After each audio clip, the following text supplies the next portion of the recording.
Bonjour, bienvenue dans la série sur les échecs.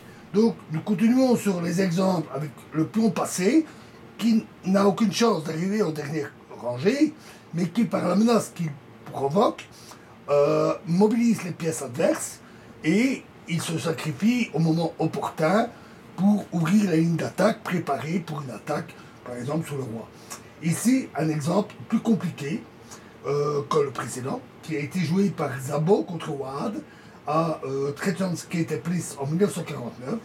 Donc ils ont joué D4, cavalier F6, C4, G6, cavalier C3, D5, cavalier F3, fou G7, donc c'est une défense Grunfeld, dame B3, D prend C4, dame prend C4, roc, E4, cavalier A6, fou E2, C5, D5, E6, roc, E prend D5 et E prend D5. Alors voilà, voilà une position où le pion passé n'a pas de force dynamique particulière. En effet, les pièces blanches ne sont pas placées de façon à pouvoir soutenir une avance rapide du pion passé. Ils le protègent, mais ne permettent pas facilement son avance. Alors que les noirs ont du contre-jeu sur la diagonale à 1 H8 avec leur fou. Ici, la théorie de la défense Grunfeld recommande aux noirs de jouer dame B6, puis tour E8, fou F5 avec une menace toujours de cavalier E4 pour la contre-attaque. Mais les noirs ont joué cavalier E8 qui est, on va dire, probablement une erreur. Alors, on verra plus tard avec le blocus, bientôt, qu'un tel transfert de cavalier ici en D6, afin de bloquer le pion passé, constitue la façon stratégique correcte de combattre ce pion passé. Mais précisément dans cet exemple, cette manœuvre est fautive pour des raisons tactiques. Le pion blanc ne pouvant pratiquement pas avancer, le bloquer n'est sans doute pas très utile. Et ici, avec ce mouvement, les noirs perdent l'avantage majeur de leur position, la pression sur cette diagonale, le cavalier se retirant du jeu. Et ils diminuent la collaboration de leurs pièces. Fou G5, cette fois-ci un très bon coup.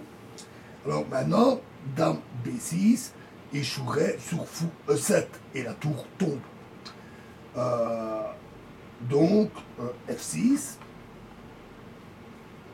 fou F4. Alors maintenant, ils ont joué tour F7, mais plus logique aurait été cavalier D6, justement pour bloquer le pion tant qu'à faire. Mais alors, dame B3 serait un très bon coup parce que, évidemment, sur fou prend D6, dame prend D6 et cavalier B5 ou cavalier E4 et puis dame B6 et ça l'apporterait en blanc. Par contre, après cavalier D6, c'est dame B3, un très bon coup et sur tour E8, alors tour D1. Et les blancs sont nettement plus actifs, mais il n'est pas facile de valoriser cet avantage. Tour F7 est certainement beaucoup moins utile. Tour D1, fou F8. Alors, c'est un peu la continuation logique du coup précédent, mais ce coup est une faute. Ils veulent amener leur fou en D6. Pourquoi? Parce qu'ils veulent l'échanger contre le fou beaucoup plus actif F4, et puis mettre leur cavalier. Mais il fallait jouer cavalier D6, car maintenant le pion D5 va faire valoir sa force dynamique. Et en se sacrifiant, il va offrir au blanc un avantage positionnel décisif. D6, justement. Cette fois-ci, il peut avancer. Alors, le pion est à bout à cause parce qu'il perd une pièce. Fou prend D6 et simplement dame D5. Et les noirs perdent une pièce, ils ne peuvent pas défendre la pièce attaquée.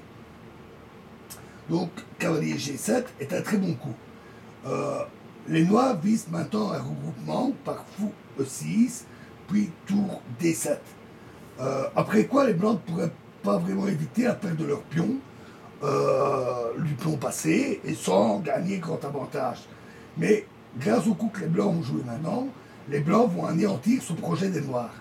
D7, et oui, il avance encore. Attaqué au D6, le pion constituait une faiblesse évidente. Par contre, son sacrifice immédiat va gêner la collaboration des pièces noires. Nimzowitsch a écrit un jour: les pions condamnés à mort sont les plus dangereux. Fou prend D7. Voilà, le fou perd un temps, il ne peut pas aller en E6 tout de suite. Il bloque la reine, et en plus le fou est cloué. Donc fou prend D7, dame E4, dame C8 pour déclouer le fou, et c'est forcé vu une double menace, fou B5 qui aurait attaqué le fou, et dame prend B7, donc dame C8 est le seul coup. Fou C4, maintenant c'est la tour qui est clouée, fou E6. Tour E1, encore un très bon coup. Fou prend C4, dame prend C4, cavalier B4, cavalier B5, cavalier E8, A3, cavalier A6, obligé de revenir en arrière, et leur souhait c'était de faire passer le cavalier en C6. Mais ce n'est pas possible, parce qu'après cavalier C6, ce serait fou D6, et après fou prend D6, cavalier prend D6, tour prend D6, dame F5, c'est cavalier H4, dame G5, et tour D7, et tour F8, et tour E8. Et l'attaque sur le roi est vraiment mortelle. Donc cavalier A6 est obligé. H4, cavalier C7, fou prend C7, cavalier prend C7, cavalier D6, fou prend D6, obligé, tour prend D6.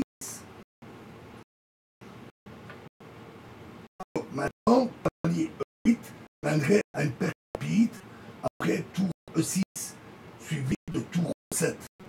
Une pénétration catastrophique. La tour étant toujours clouée. Donc roi G7 pour déclouer sa tour. Et H5. Très bon coup qui menace maintenant H6 et échec. Les noirs n'ont pas de défense satisfaisante, car si G prend H5, alors cavalier H4. Et les blancs renforcent encore leur pression sur le roi. Cavalier E8, H6, échec. Roi F8, il faut protéger la tour, pas le choix. Tour E6, dame C7 et B4. À nouveau un très bon coup. Parce que maintenant, C prend B4 ne marche pas à cause de dame prend B4, échec. Et le pion C5 ne peut pas être couvert. Parce que sur B6, les blancs jouent dame E4. Et par exemple, sur dame C8, c'est tour E7. Ou sur dame D8, c'est dame C6, cavalier C7 et tour D6. Et les noirs sont condamnés. Donc, cavalier D6 directement, dame C3, cavalier F5, et cavalier G5. Évidemment, le cavalier est imprenable à cause de la pénétration de la dame. Cavalier D4 pour bloquer la dame, mais cavalier prend F7, cavalier prend F7, donc les noirs perdent la tour. Cavalier prend E6, tour prend E6, et tour E8. Alors, les noirs ici, dans la partie, s'étaient retrouvés en Zeinot. Donc ils n'avaient plus beaucoup de temps, et ils espéraient encore pouvoir capturer ce cavalier. Mais celui-ci revient sain et sauf, cavalier G5. Et avec la pénétration de la dame, ce serait mortel pour les Noirs, et donc ils ont abandonné. Très belle partie qui montre la force d'un pion passé, qui ne peut pas avancer, et puis qui continue à avancer en se sacrifiant, mais de fait, gêne tellement la position adverse que la catastrophe s'ensuit. Voilà, donc nous quittons cette valorisation simple du pion passé dans la prochaine vidéo, et nous passerons au blocus du pion passé, c'est-à-dire au blocage de ce pion. Je vous remercie.